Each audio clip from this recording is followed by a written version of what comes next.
To je to. Drago mi je da ste se okupili u ovako velikom broju.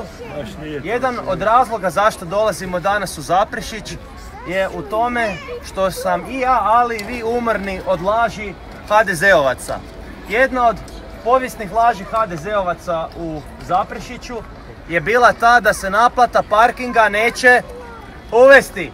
To su govorili prije izbora.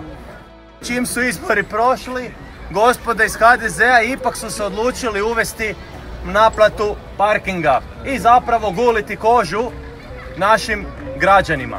Majice danas iznimno neću dijeliti ja, već moja predraga kolegica koja se zove Goranka Doretić, koja je u gradskom vijeću Zaprešića i koja se bori sa HDZ-ovcima.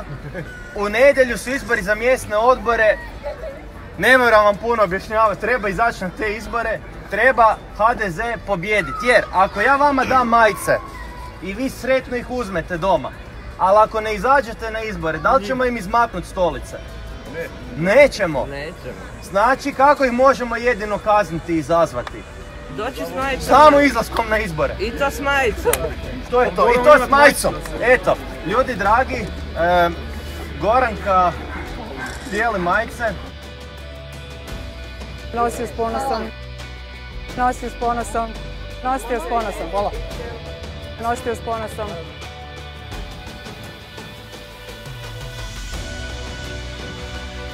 Nosi s ponosom. Nosi s ponosom. Nosi s ponosom. Nosi s ponosom. Nosi s ponosom. Nosi s ponosom. Nosi s ponosom. Nosi s ponosom. Nosi s ponosom. Nosi s ponosom. Nosi s ponosom.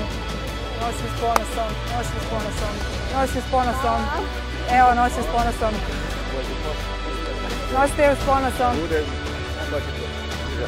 Evo, nosite ju s ponosom. Nosi s ponosom.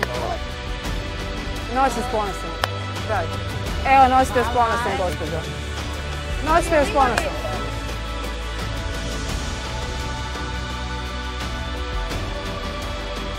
M, ko hoće M? Ja.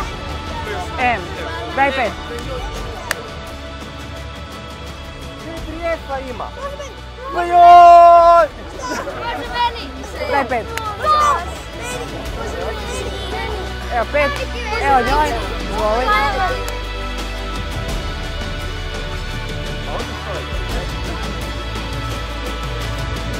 To je to.